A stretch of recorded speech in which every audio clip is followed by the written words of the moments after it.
Sejumlah warga di Jabodetabek sempat memprotes PLN karena kenaikan tarif listrik dianggap tidak wajar.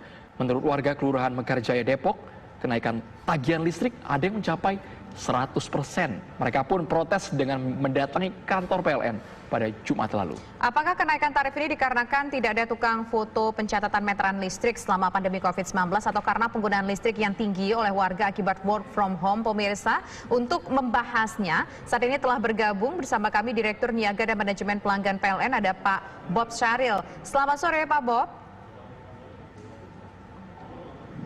Selamat sore Mbak Tisa, selamat sore Mas Andro. Ya, Pak Bob, sebenarnya kita ingin tahu apa yang terjadi di tubuh PLN dalam beberapa waktu belakangan ini. Tampaknya terjadi ketidakpuasan warga soal tagihan PLN yang melonjak, Pak.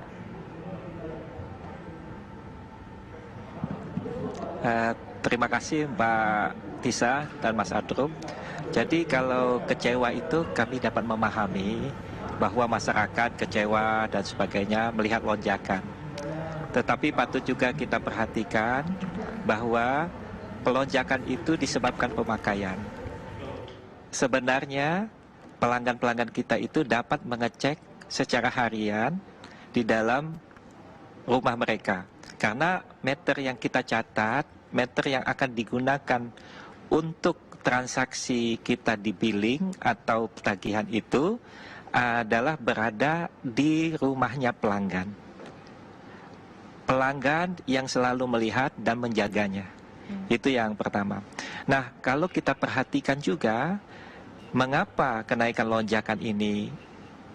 Apakah ada hubungannya dengan COVID? Iya, karena kita ada perubahan perilaku, pola kerja, dan sebagainya. Kalau sebelum COVID-19 ini, di mana tidak diberlakukannya PSBB, tidak usah stay home atau bekerja di rumah, atau belajar di rumah, maka aktivitas kita itu berada di perkantoran, di sekolah-sekolah. Setelah PSBB, setelah ada himbauan pemerintah, rekomendasi pemerintah untuk stay home, menjauhi kerumunan, dan tinggal di rumah, tentu saja semua aktivitas kita dibawa ke rumah. Kantor kita yang selama ini yang bekerja misalnya bagian-bagian administratif akan membuat laporannya di rumah. Itu semua menggunakan peralatan listrik. Peralatan listrik itu tentu saja akan membuat KWH meternya berputar. Akan semakin banyak. Itu Mbak. Jadi yang dikecewakan oleh masyarakat. Dalam ya Pak? Ya Pak Mas, Bob, jika Pak Mas Bob Andro menyatakan harus mencatat meteran selama 3 bulan terakhir. Kalau yang sekarang Pak, kenaikan signifikan ini akibat akumulasi selama 3 bulan atau hanya hitungan 1 bulan saja? Dengan alasan tadi PLN WFAH. Ya, jadi kalau kita perhatikan, memang kita pada waktu melakukan pencatatan meter di hari-hari sebelum PSBB atau COVID-19 ini, setiap pencatat meter kita itu datang ke rumah, ke masing-masing. Nah, dengan himbauan pemerintah dan juga kita ingin memutus mata rantai penyebaran virus. Karena kan petugas catat meter ini dari rumah satu ke rumah lainnya, ke rumah lainnya. Siapa tahu dia merupakan OTG kan Mas. Akan membawa pengaruh kepada sekitar-sekitarnya itu. Sehingga virusnya tersebar. Maka kita minta semua pencatat meter tidak dulu mencatat dulu selama pertama Maret akhir, kemudian April. Bagaimana cara PLN untuk mendapatkan angka itu? Kita rata-ratakan pemakaian 3 bulan sebelumnya. Yaitu mulai Desember, Januari dan Februari. Nah, pada kondisi itu kan normal Mas. Katakanlah pada kondisi normal setiap bulan saya pakai 50. Tapi pada waktu kondisi COVID, saya bisa mencapai 70 atau 80. Tetapi PLN tetap menagih 50, artinya tersisa 30. Kemudian berikutnya pada bulan April, mungkin nambah lagi karena COVID-nya sejak awal, mungkin 100. Tapi kita tetap menagih 50, artinya ada tersimpan 50. 50 ditambah 30 adalah 80. Nah, bagaimana pada waktu kita mencatat untuk pada bulan Mei untuk rekening Juni, itu kan pemakaiannya sebenarnya adalah sekali lagi 100 misalnya. Jadi 100 itu ditambah dengan 80, jadi 180. Nah, dibandingkan dengan 50 tadi dengan 180, seolah-olah naiknya 3 kali lipat.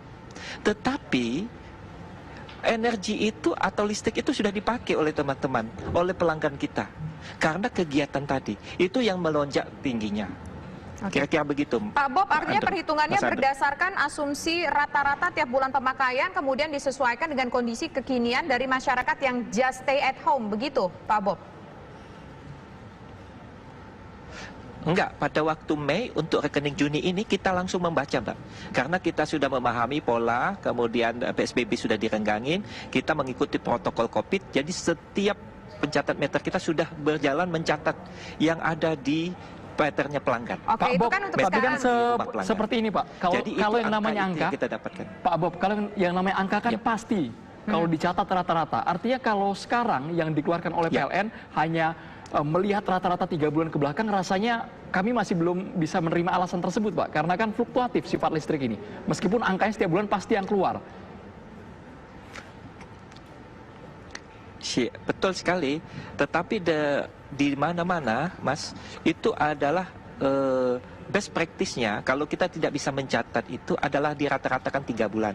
Dengan harapan kan biasanya 3 bulan itu fluktuatifnya adalah dalam range yang sama. Jadi itu. Tetapi di dalam bulan keempatnya yang kita bulan ketiganya yang kita catat kembali itu sudah pemakai catatan real yang ada di KWH meter. Oke. Pak Bob, begini, Pada yang di waktu apakah yang kita mekanisme lain adakah? Ya. Oke, Pak Bob, begini, yang dikomplain oleh masyarakat adalah kita mencatat bahwa kenaikan listrik itu terjadi 100%. Ada beberapa pelanggan PLN yang mendapatkan kenaikan 100% untuk bayar listriknya. Nah, ini kan katanya tadi Bapak sudah melakukan menggunakan rumus-rumus yang sudah dipergunakan oleh PLN lah. Jadi tetap lagi berarti perhitungannya berdasarkan asumsi, tidak berdasarkan angka, begitu, Pak Bob? Tadi saya sudah cerita untuk pencatatan Maret. Untuk rekening, itu pencatatan Maret artinya pemakaian bulan Maret, rekeningnya adalah rekening April namanya. Pencatatan di bulan April itu untuk rekening Mei. Itu dirata-ratakan 3 bulan, Mbak. Dengan rumusan rata-rata bulan Desember, Januari, Februari. Nah, pada waktu kita Mei, untuk rekening sekarang yang Juni ini, kita mencatat yang real di lapangan, Mbak. Kita orangnya sekarang jalan. Kita tidak lagi menggunakan sistem rata-rata. Tidak lagi menggunakan sistem rata-rata. Lantas bagaimana nasib dengan pelanggan-pelanggan yang menggunakan perhitungan-perhitungan yang menggunakan rumus PLN sebelum-sebelumnya yang dirata-ratakan itu? Kalau bulan sekarang, yang untuk bulan sekarang ini sudah bisa dilakukan pencatatan. Nah, kalau yang sebelumnya bagaimana? Kalau mereka ingin mengklaim seperti apa, Pak? Kan itu sudah terpakai, Mbak. Mengklaim. Pertama harus kita sampaikan dulu bahwa ini ada real disebabkan pemakaian mereka dulu. Itu yang harus kita pastikan dulu, Mbak. Katakanlah kita sudah memakan kue itu 10. Yang terhitung itu 5. Bulan berikutnya kita makan 10, terhitung 5. Artinya kita belum melunasi 10 kan, Mbak. Kemudian pada bulan ketiga kita makan 10 juga. 10 tadi sudah ditambah 10, 20. 20 itulah yang harus dibayar pada bulan itu. Nah, itu yang harus dipahami dahulu. Bahwasanya kita memang kenaikan kita dan carry over dari bulan-bulan sebelumnya yang diakibatkan oleh perata-rataan. Tetapi, Mbak, kita ini PLN kan mengeluarkan suatu biaya juga untuk menghasilkan per KWH. Sedangkan yang kita dapat belum sedapat yang pernah kita keluarkan. Artinya masyarakat itu menahan tidak membayar kan, Mbak. Artinya dalam selisih tadi sebesar itu. Nah, secara cost of fund tentu saja sebenarnya PLN itu lebih berat. Karena yang seharusnya 10 dibayar 10, kita hanya mengambil 5. Baik. Pak Ditabung di pelanggan sendiri. Artinya, kemudian setelah berikutnya ditabung. Ya. Baik, ketika April Mei rata-rata, kemudian kekurangan tersebut Artinya, dimasukkan di bulan Juni tahun 2020 ya, Pak ya? Iya, aja. Betul sekali. Tetapi kita juga ada way out-nya. Berarti itulah yang menjadi kenapa tagihan menjadi besar ya, Pak ya. Way out-nya bagaimana, Pak? Apa, Pak? Betul. Jadi way out-nya kita tawarkan kepada pelanggan yang sisa selisih akibat carry over tadi, maka kita bagi 40% dibayar pada bulan ini, 60%-nya bisa dicicil selama 3 bulan ke depan. Baik. Artinya cicilan itu dibayar pada bulan berikutnya, yaitu bulan Juli, Agustus, September. Itu adalah PLN sekali lagi, Mbak. kalau berdasarkan hitungan kalkulasi ekonomi, cost of fund, PLN juga sudah menanggung daripada cost of fund-nya itu. Seharusnya kan yang sudah kita dapat, tapi tetap kita ini. Yang belakangnya kita menanggung cost of fund-nya, yang di depannya juga kita menanggung cost of fund-nya. Baik, terima Jadi kasih itu banyak. adalah suatu insentif PLN berikan kepada masyarakat lah ya, katakanlah. Oke. Baik, penjelasan Direktur Niaga dan Manajemen Pelanggan PLN, Bapak Bob Saril atas informasinya. Selamat sore Pak Bob. Lantas pemirsa, bagaimana tren kasus positif COVID-19 di DKI Jakarta di fase masa transisi PSBB? Kabar Petang akan membahasnya usai jeda berikut. Sesaat lagi.